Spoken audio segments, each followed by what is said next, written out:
Saludos, apreciados amigos y hermanos que nos sintonizan a través de estos medios. Les habla su amigo y pastor Javier Zorrilla. El tema de hoy es titulado Descanso y más. Nuestro texto para memorizar dice: Jehová es mi luz y mi salvación. ¿De quién temeré? Jehová es la fortaleza de mi vida. ¿De quién he de atemorizarme? Salmo capítulo 27, versículo 1. El primer libro de Reyes, capítulo 19, versículo 5, dice en referencia a Elías que durmió bajo un enebro. Realmente Elías sintió mucho agotamiento físico-mental. Estaba bastante angustiado y abrumado a tal modo que su cuerpo le pidió descanso. La angustia mental excesiva con frecuencia induce al sueño, así como a una gran fatiga del cuerpo. El rápido viaje era fácil para ese cuerpo robusto y esa resistencia entrenada del profeta, incluso después del terrible día en el Carmelo y la carrera salvaje de 15 millas desde el monte Carmelo a Jezreel. Todavía era de noche y fresco, y el vagabundo solitario y perseguido conocía los lugares frecuentados y los caminos apartados de la tierra.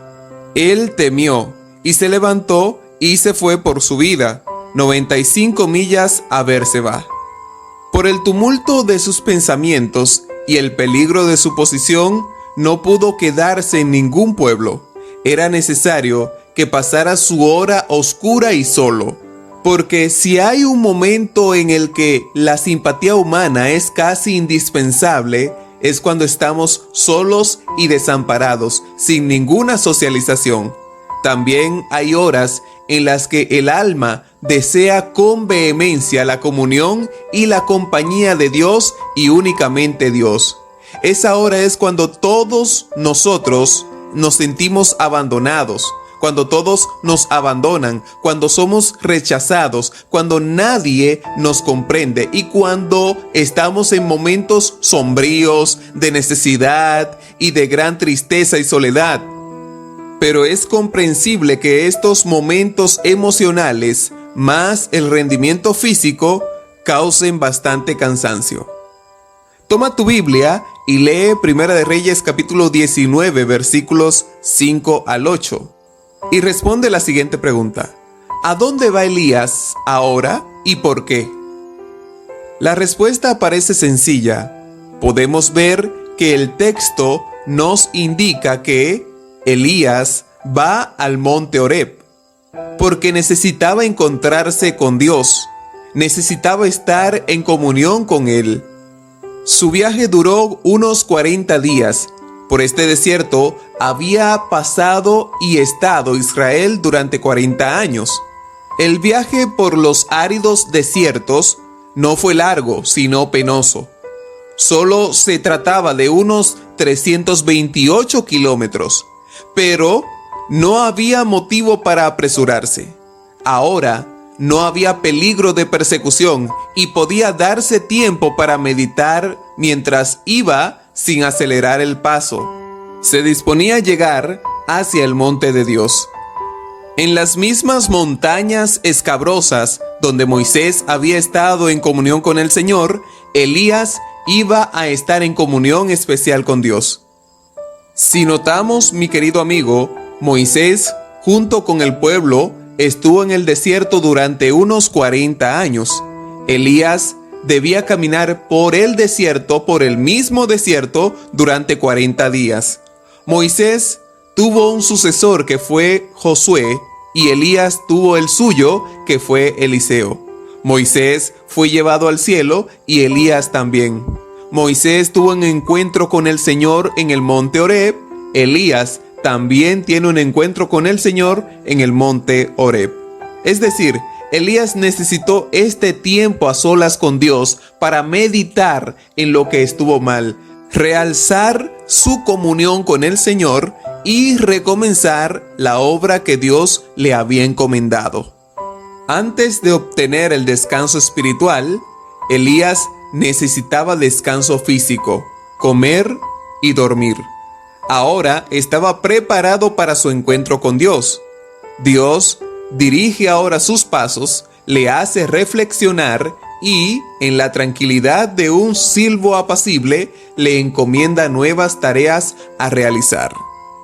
Toma tu Biblia nueva vez y lee Primera de Reyes capítulo 19, versículos 15 y 16 y el segundo libro de Reyes capítulo 2, versículo 11. Responde la siguiente pregunta: ¿qué le esperaba a Elías todavía?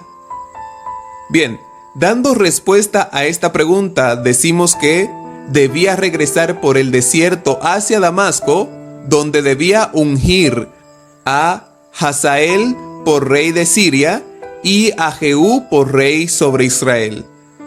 También tenía la tarea de ungir a quien sería su sucesor, es decir, el profeta Eliseo. Ya después de ungir a Eliseo y prepararlo para tomar su lugar, el profeta, ya en comunión con el Señor, estaba preparado para ser llevado al cielo. Podemos notar que su vida no acababa debajo de un enebro. Aún haría descender de nuevo fuego del cielo. Aún tenía que buscar a los 7,000 que buscaban la reforma espiritual de Israel. Aún había nuevas amistades que realizar. El final, un carro de fuego y un viaje directo al cielo. Esto va a pasar con nosotros, mis queridos hermanos, a medida de que nosotros reconozcamos nuestros errores, nos apartemos de ellos y busquemos la comunión con el Señor. Tal vez tú puedas ver muchos errores en la iglesia, tal vez puedas ver muchos hermanos que están mal, tal vez tú puedas ser de los que está viendo las cosas que no concuerdan y que no van de acuerdo a lo que tú piensas que la Biblia dice. Pero mi querido hermano, no te enfoques en nada de eso. Mi querido amigo, no te enfoques en ninguna persona, porque mirando a los seres humanos no podremos llegar al cielo. Solo podemos llegar al cielo mirando a Jesucristo y tomando su ejemplo. La iglesia no es perfecta, pero Dios nos perfeccionará para poder estar con Él en el reino de los cielos. Siempre habrá un grupo que buscará vehementemente una reforma espiritual en su vida. Esta reforma llegará a medida de que cada uno de los miembros de la iglesia se prepare, cada uno de los miembros entienda de que debe mirar a Jesús, hacer su voluntad, ser como Él fue, no juzgar a los demás y esperar su santa venida en su templo. Cuanto más oscura veamos nuestra vida, tanto más debemos acudir a Dios para encontrar descanso en Él. Nuestra vida no está completa si no confiamos en Él.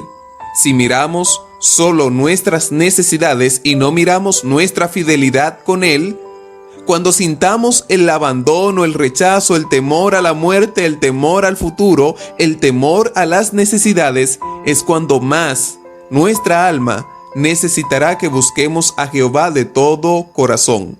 Bien lo dijo David: busqué a Jehová y Él me oyó y me libró de todos mis temores. Salmo capítulo 34, versículo 4. Amigos queridos, eso es todo por este día.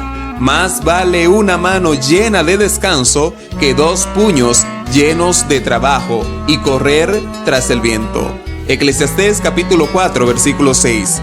Sea el Dios Todopoderoso siempre en tu vida, hogar y familia, trayendo paz y bendiciones. Dios te bendiga. Será hasta la próxima. Estuvo con ustedes el pastor Javier Zorrilla. No olvides nunca compartir y suscribirte para más contenido.